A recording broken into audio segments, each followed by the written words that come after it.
Hello and welcome to the CNBC-TV18 special. I'm Shereen, Bhan. Well, who would have thought that here in the year 2020 on Lessons in Marketing Excellence, one of our marquee properties that we've curated along with Hindustan Unilever, we would be discussing the impact of a global pandemic. Well, that is the theme this year, thriving in what is the so-called new normal with a sharp focus on nutrition and hygiene. To discuss the future and the road ahead, I have with me the Chairman and Managing Director of Hindustan Unilever, Sanjiv Mehta. Sanjiv, always a pleasure. Thanks very much for joining us. And everybody is trying to understand what kind of change or shift the pandemic will bring about when it comes to consumer behavior. I think there are two or three things that are absolutely clear and perhaps irreversible. And one is, of course, digital transformation. Every company that we speak with is very clear about the fact that digital is the way forward, and we're going to see an extreme acceleration. The other trend that one is picking up on, and I think you alluded to that as well, is this whole business of DIY, which has now become much more of a common thread across different categories, consumer categories. Health and wellness and the spending capacity and the spending power on health and wellness is something that the pandemic has clearly thrown up as a trend. Now, the quantum may vary depending on where we are with the infection spread, but this is also likely to be a big shift in consumer behavior. What, to your mind, will be the structural shifts which are more permanent in nature? Sure. First I'll share with you a few very discernible trends that have come into play. And I would pick a handful of them, but very important. First is this, what we call as the COVID cocooning or home cocooning. This is a mass behavior change on a scale we have never seen before. Stay-at-home economy, which means home cooking, home entertainment, home exercise, and working from home. Yeah, and this I don't think will continue once we have a vaccine. Okay. The way it is today. And I also firmly believe that let's not write the obituary of working from office. Yes. But very importantly, that there would be a hybrid model which will come into play. Yeah, so this is one. The second, what you rightly said, is e-everything. Yeah, online connecting, communicating, working, shopping, informing, educating, entertaining. And this, I believe, is a massive opportunity for the country. Just like, if you recall, during the Y2K crisis, it gave a massive fillip to the Indian IT industry. Similarly, when you had the SARS virus in China, it gave a massive fillip to Alibaba. And this is an opportunity for us to digitize the whole nation. Yeah, this is an opportunity we shouldn't let go waste. The other discernible trend is value seeking. In times of uncertainty, fear, anxiety, consumers do gravitate towards value-based volume shopping. Right. And we are very clearly seeing a trend where low unit price packs are growing at a much faster pace. The other trend is contactless culture. Touch-free. Human touch is, instead of being cherished, it is being feared. Yeah, so social distancing, social shielding, self-isolation. This has again become a very, very clear trend. Yeah. The other important bit, which I believe is bound to stay and will not go away, is clean living. Now, clean has become a kind of a cult during this period. Yeah, there is a fetish for cleaning, cleansing, clean living. So there are products and services which are offering sanitizing, sterilizing, disinfecting, and antibacterial, antiviral, antiseptic. As a consumer goods company, we used to spend crores of rupees every year trying to inculcate the habit of washing hands with soap at least 5 times a day at the right moments. Yeah, I think the world has conspired to bring about a change without our investment. And I believe this is the right thing for the society because it would prevent you from even normal illnesses like flu, etc., Sure. and make you much more healthy. So this is something, I don't think it will remain at an obsessive level, Yeah. but it is bound to continue. You know, many important trends that you've outlined for us, from the COVID cocooning not being sustainable once we return back to a degree of normalcy, work from office resumes and so on and so forth. But I want to pick up on the clean living aspect that you spoke of. I mean, the boom and the explosion that we've seen, for instance, in the sanitizer market, and even assuming that we start to see a tapering off as people get back to work and, as the infection spread starts to trend lower, what will it mean for things like the sanitizer category? What is the market size that you believe we can expect going forward?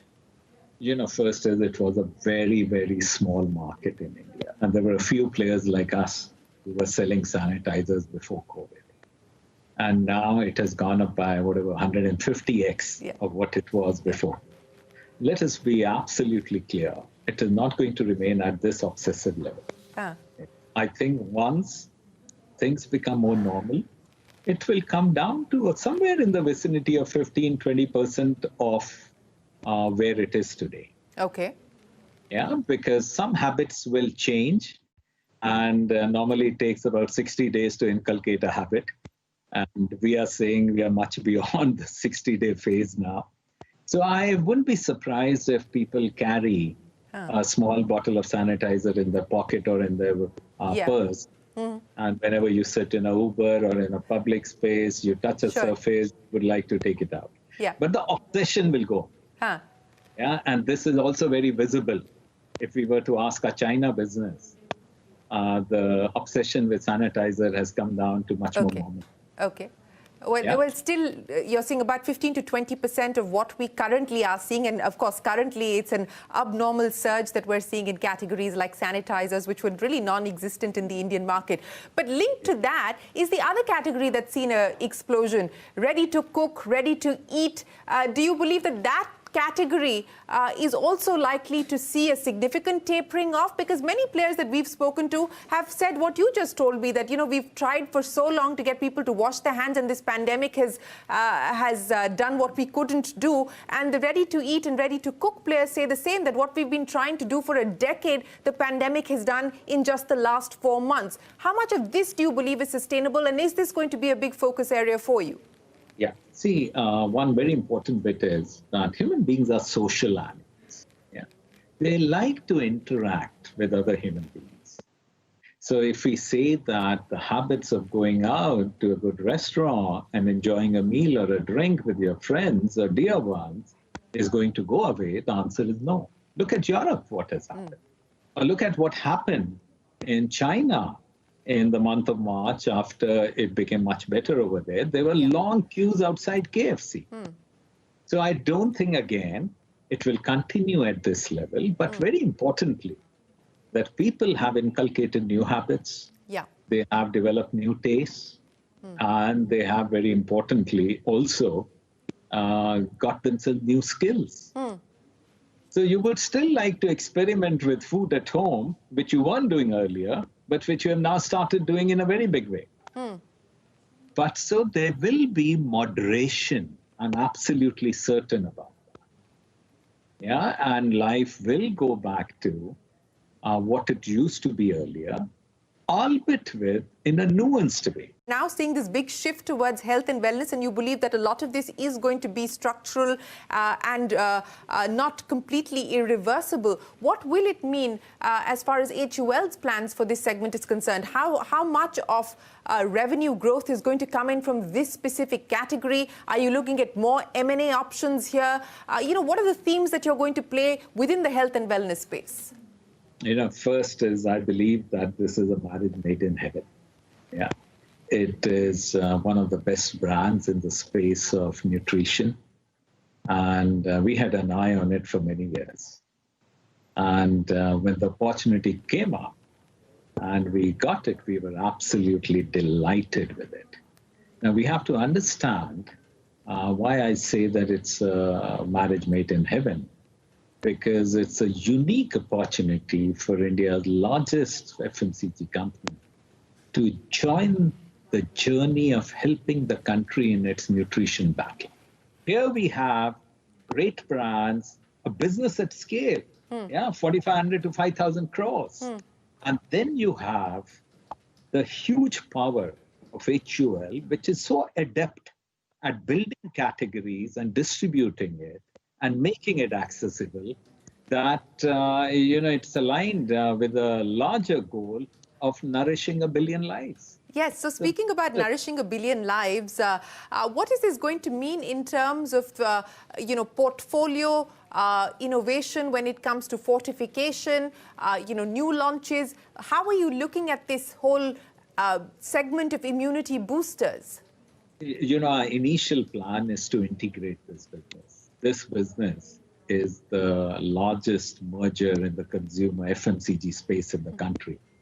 And we're talking about 3,000 employees who were working for GSK who have come into our fold. And we consummated the merger during lockdown. So right now, our entire focus is on making this great talent who has come from GSK settle down well, make them very comfortable, and align our systems and processes, and very importantly, get the synergy that we had built into our business case, both from a top-line perspective and from a bottom-line perspective. While at the same time, our teams have been working on plans on what the innovation should be in the foreseeable future. And one of the best things that they did is to launch a variant with added zinc because it boosts the immunity. Right. And true to character, the first thing we did is we distributed 150,000 packs with added zinc to the healthcare workers in the country. Okay. Yeah, so I'm very optimistic. We will drop our plans. We have great scientists on both sides looking at it as to how do we make the best use of these absolutely stunning brands which are into an ideal space as far as the company is concerned and the country is concerned. So, you talked about the process of integration. So would I be right in assuming that at this point in time, there's enough on your plate and you won't be looking out for any interesting opportunities that might come your way in this business? See, we would always be, just after the GSK acquisition, we acquired VWash. And this we acquired from Glenmark. This is intimate hygiene.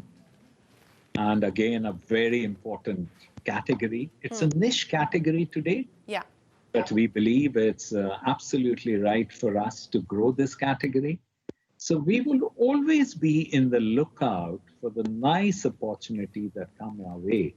Is not only in foods and refreshments, but also in beauty and personal care and home care. We are always in the lookout. If you look at it in the last few years, we've done some very good acquisitions.